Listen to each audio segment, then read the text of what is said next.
élus et à qui une première question est posée par Sandra Marceau. Merci, Monsieur le Président. Monsieur le Ministre, suite à l'incendie de l'usine Lubrizol à Rouen en septembre 2019, les dispositions de l'arrêté ministériel du 4 octobre 2010 fixant les prescriptions applicables aux installations classées soumises à autorisation ont été modifiées en février 2022.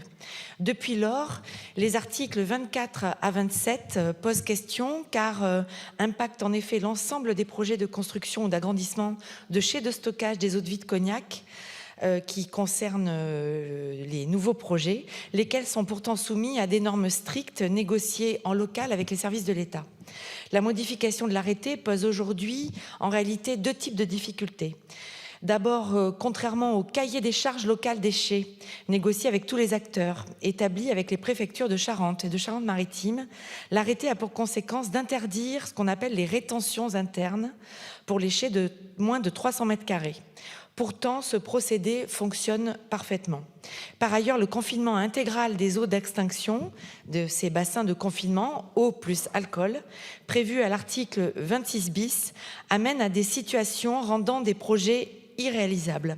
En effet, des dizaines de dossiers de construction de chais sont à ce jour bloqués. Ainsi, trois situations. Soit les opérateurs renoncent à leur projet, soit les banques refusent de financer parce que ça augmente le coût, soit l'emprise au sol est considérablement augmentée, ce qui risque de rendre les documents d'urbanisme inopérants avant même leur validation. Le blocage, voire l'arrêt de ces projets s'avère très préjudiciable pour la filière Cognac. Les chais de stockage jouent en effet un rôle essentiel dans la chaîne de valeur. Ce maillon est d'autant plus stratégique qu'il est également indispensable pour absorber les accélérations, mais aussi les éventuels ralentissements conjoncturels que peuvent connaître la filière. C'est le cas en ce moment, au cours de ce développement, donc face aux incertitudes de l'économie mondiale. Monsieur le ministre, entendez-vous trouver rapidement des solutions permettant de respecter ce cahier des charges locales de la construction des chais de Cognac, issu d'une négociation approfondie et permettant une différenciation de la règle locale qui s'applique pour le stockage des spiritueux? Je vous remercie. Merci Madame la députée. Monsieur le ministre. Monsieur le Président, Madame la députée Sandra Marceau, d'abord je voulais vous remercier pour votre implication sur cette belle filière qui est celle du cognac. Je vous remercie pour cette question qui me permet de rappeler que les alcools de bouche et par leur teneur en alcool et en leurs propriétés inflammables sont des produits, comme vous le savez, qui présentent des risques spécifiques qu'il faut prendre en compte et bien évidemment maîtriser. Leur suivi est particulièrement sensible dans le cadre des processus de fabrication ou lorsqu'ils sont stockés dans des quantités supérieures à 500 mètres cubes. Et comme vous l'avez indiqué, à la suite de la catastrophe de Lubrizol en septembre 2019, un travail de mise à jour a été mené par notre ministère et abouti en février 2022 à l'actualisation de l'arrêté du 4 octobre 2010. Ce dernier, pour rappeler le contexte, prévoit que le bassin de confinement soit dimensionné pour retenir la totalité des eaux d'incendie sur 2 heures et qu'il se trouve à l'extérieur des bâtiments lorsqu'il y a des matières dangereuses qui sont présentes pour la sécurité d'intervention des services de secours. Alors, comme vous l'avez indiqué, il faut prendre en compte le contexte et puis les différentes filières. Et donc, ce que vous indiquez là, c'est en fait une mauvaise compréhension des conditions d'application de l'arrêté qui a induit une confusion auprès de la profession, auprès de la filière cognac. Ce point a depuis été éclairci par les services de la DREAL, notamment le fait que son article 26 bis ne s'applique que pour les installations nouvelles.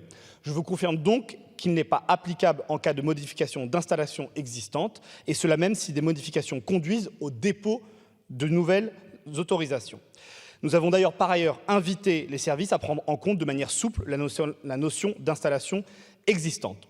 Donc, pour résumer, comme vous le voyez, c'est important d'avoir des dispositions qui permettent de prendre en compte la spécificité de ces matières en teneur d'alcool qui sont dangereuses. Il faut nécessairement tenir compte des leçons de la catastrophe de Lubrizol, mais il faut le faire en prenant en compte là aussi les spécificités de filières comme celle du cognac, et donc de mettre en œuvre de manière souple et en partant que sur des dispositions existantes, en ne prenant pas en compte le fait qu'il y a déjà des installations qui existent. Et donc pour répondre très clairement à votre question, oui, nous avons des solutions, et oui, nous avons des solutions qui sont adaptées au territoire. Merci, Madame la députée. Merci, Madame la députée. Merci pour cette réponse. J'avais en fait déjà eu ce type de réponse par le cabinet, si vous pouvez me permettre, Monsieur le Ministre, et je vous remercie quand même de réindiquer que pour les constructions nouvelles, pour les constructions existantes et l'extension de l'existant, ça ne s'applique pas. Cela dit, il y a quand même plusieurs sujets. D'une part, c'est que ça prend quand même beaucoup d'espace dans les documents d'urbanisme et il y a un vrai sujet. Et qu'il y a ce cahier des charges locales vraiment à prendre en compte. Moi, j'aimerais qu'on ait, si possible, une réunion ensemble et qu'on puisse en parler parce que ça impacte énormément la filière pour les projets futurs. Et dernière chose, les alcools de bouche ne sont, à mon avis, pas comparables avec le stockage de produits chimiques. C'est pas du tout la même situation et j'aimerais vraiment qu'on puisse en parler ensemble, évidemment, pas forcément ici. Je sais que nous n'avons pas le temps. Merci.